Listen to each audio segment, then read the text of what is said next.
នេះបងប្អូនអើយដល់យើងត្រូវហើយអត់បានហើយទៀតហើយដោយសារតែមេឃភ្លៀងខ្លាំងឯនេះយើងវាយចិត្តហើយសល់តែផ្ទះធំធំអត់ទៅបានកាត់ដាក់ហើយផ្លូវដើរខាងក្រោមយើងវាយចិត្តហើយដែរតែឥឡូវអត់ហើយដល់នេះនៅលើនេះក៏នៅតែពិតយើងថ្ងៃនេះយើងត្រូវកាត់ម៉ាតដាក់ជុំវិញនេះ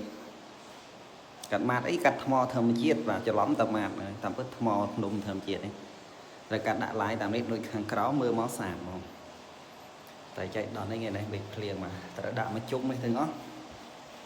អានោះនិយាយទៅមកប្លោះដែលឃើញស៊ីម៉ងនេះគឺសិតតែដាក់ថ្មធម្មជាតិទាំងអស់តែឥឡូវគឺចប់ហើយមេឃបងប្អូនមើលមេឃទៅខាងក្រៅបាទមេឃភ្លៀងដល់ហើយអង្គលឿនទៀតអូនឹងមើលទឹកបាទទឹកឡើងខ្លាំងណា